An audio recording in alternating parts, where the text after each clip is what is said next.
Har han han trenger egentlig ingen forklaring på hvem han for han rett og slett hele Norges spillemann. Ta imot Alexander Rybak. For det ordner seg, du gjør det alltid, og det løser seg.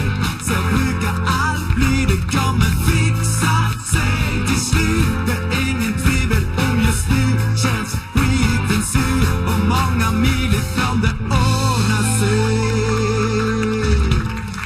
Hei, Alexander. Hei. Og velkommen til oss. Tusen takk. Har du en fin sommer? Ja, absolutt. Jeg tror egentlig at man finner alltid en grunn til å ha det godt i sommer. Man finner alltid et argument for at sommeren er bra. Ja. Og jeg har funnet 100. Windsurfing for eksempel, har du prøvd det? Ja. Det er så deilig, skal vi ha konkurranse? Jeg så dårlig. Jeg så utrolig dårlig. Ja, da har vi konkurranse, for det er det og jeg også. Ja, så du, altså har du ferie nå? Jeg har alltid 2-3 timer ferie, hver dag. Ja. Det er veldig deilig. Ja, men du jobber, altså, så du har ikke en... Ja, men jeg jobber med nye prosjekter, men jeg har noen fridager. Ja. Absolutt. Ja. Men jeg klarer ikke å sitte stille, vet du. Jeg må jobbe med noe nyere. Men jeg kaller det ikke jobb, egentlig. Nei. På en måte. Det er jo en livsstil. Ja. Men det er litt over et år siden du vant Melodi Grand Prix nå.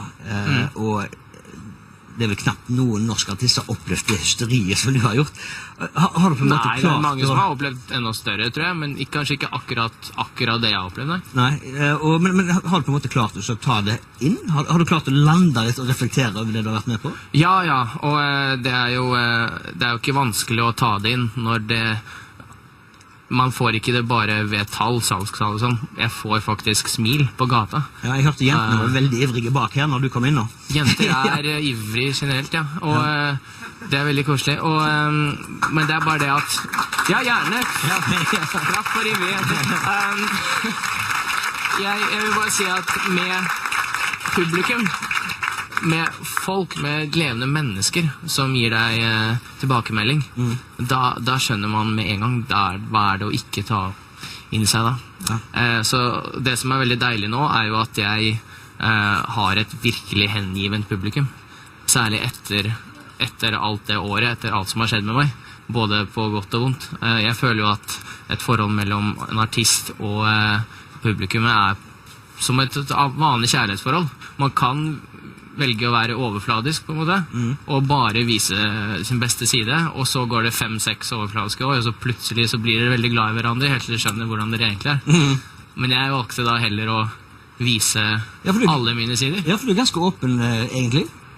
Egentlig. Ja, men du er på en måte, du er jo ganske ærlig og åpen. Men det lønner seg, det betaler seg, fordi jeg vet at det publikummet som er igjen nå, og det er veldig mange, de liker meg for den jeg er, og de har fulgt med meg på alt jeg har gjort, og likevel så blir de med meg. Og da blir det ekstra gøy å ha for eksempel de konsertene jeg skal ha i Tønsberg nå, fra onsdag til lørdag. Der fikk jeg kjørt litt reklame også. Ja, du og Elisabeth Andreasson, ja. Da vet jeg at det publikummet som kommer der, det er virkelig et hengivent publikum som liker hele meg. Ja. Og når vi inviterer hele Norges spillemann, så må han ha med fela, og den har du med deg. Ja, du har fela med. Jeg har fela med. Fordi at, vi vet jo at det er jo klassisk... Den her er din. Ja, det er ikke din. Nei, jo. En av mine. Ja. Jeg har begynt å kjøpe veldig billige fioliner. Hvorfor det? Ja. Det er jo litt sånn at jeg føler at du skal liksom ingenting til, og så er det oppslaget i nettavisene om deg. Hvordan er egentlig det? Altså, gjør du noe galt? Er det på en måte overskrift? Jeg tror det heter agurktid i presseverden. Ja. De har ikke så mye å skrive om. Men du lover meg nå at du skal ikke bruke denne her fela på meg? Nei. Det er godt. Du, jeg synes det er så gøy når jeg har en artist som er så flink som du er her i studio, og så kan jeg be deg om å spille et eller annet. Grieg, kan du det for eksempel? Så kult av deg å spørre det. Ja. Jeg har jo den der vanlige sangen jeg pleier å spille, men det kan jeg absolutt, og bare jeg husker det. Ole Bull da, det er jo nesten likt. Er det ikke det? Ja, nesten.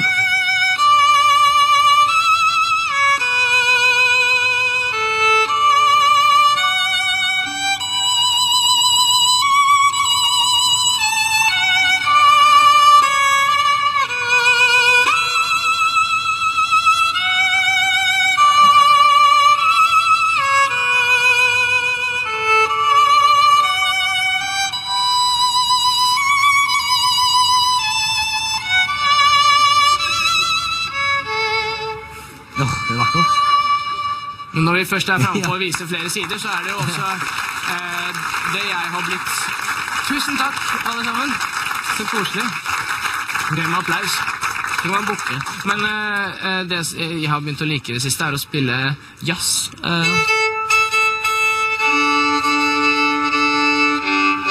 Og sånn høres det når jeg spiller jazz. Nei, men det for eksempel...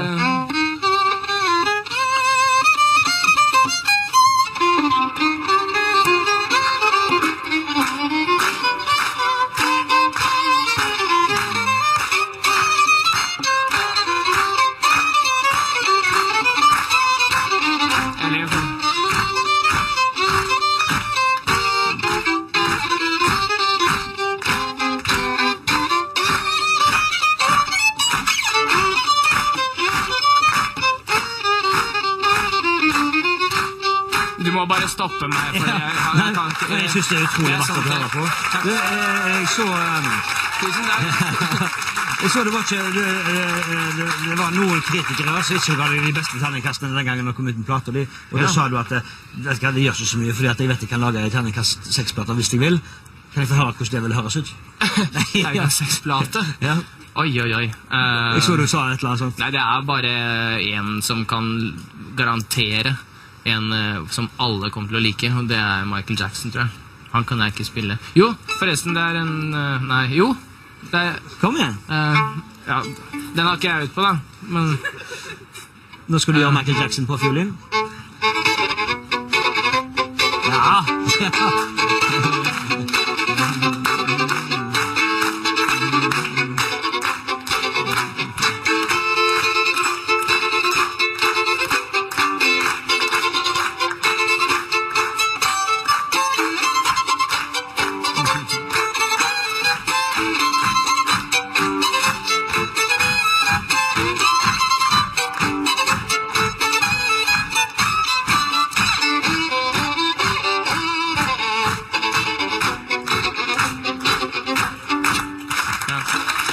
Fantastisk.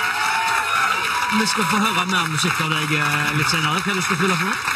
Jeg skal spille en sang fra min nye plate, Europe Skies, som en veldig, veldig eksperimentell plate. Vanligvis det jo første platen som eksperimentell, så det noe som opptager talentet ditt, og da blir andre platen kommersiell. Men jeg tenkte, siden jeg aldri fikk lov til å lage en eksperimentell plate, så blir plate nummer 2 eksperimentell. Ja. Men den sangen her veldig godt Fairytale-land, da, den jeg skal synge. Ja. Så jeg gleder meg masse. Ja, vi gleder oss veldig. Og det var veldig hyggelig å snakke med deg. I like måte.